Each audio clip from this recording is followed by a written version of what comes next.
Next, I want to talk about a guy that's one of the best fullbacks in all of the National Football. Similar to Trent Sieg, the Raiders let Alec Ingold go, who was extremely popular, goes to Miami. They bring in Jakob, but Jakob was tremendous last year. I thought he was super good. Again, not a building block because you don't use a fullback enough to be a building block, but he does a lot with special teams. He's a mentor, solid guy. Jakob Johnson, your thoughts? Well, I think when you see the teams that still use fullbacks, they're using them to gain some type of creative advantage, schematic advantage when they're on the field.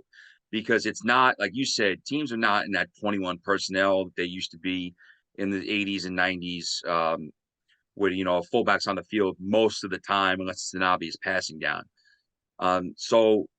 Just like with Alec Ingold, Jakob Johnson can be sort of that chess piece that you use. He can block, catch passes.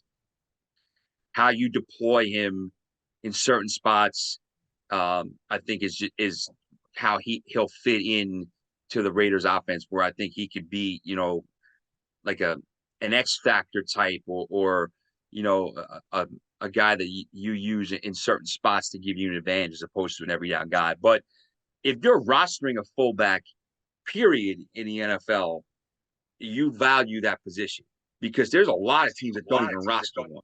So it's clear that the Raiders continue to value the fullback spot, and he is one of the better ones in the league. And obviously comes to New England where he has that experience with Josh McDaniels. Next, we go to a guy who's 26 years old in his sixth year in the league. I thought he had a good last year. Wasn't great, but I thought he was good. It's the defensive tackle Bilal Nichols. He's a guy that does a lot. Clearly, the Raiders aren't happy at defensive tackle.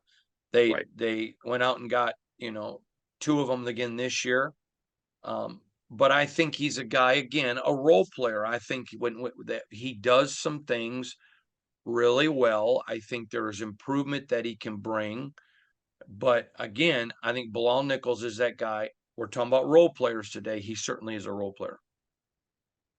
And right now he's penciled into the starting lineup. Again, like you said, they did go out and they got Byron Young in the third round and Nestor Jane Silvera in the seventh. So they're looking to kind of move their bring in some more pieces at that defensive tackle spot. And we know that they were not happy with the way that they stopped the run in 2022. So there's those guys in the middle, him and Jerry Tillery, do need to step up their game. But they're banking on another year in the system helping out Bilal Nichols. He played 17 games last year.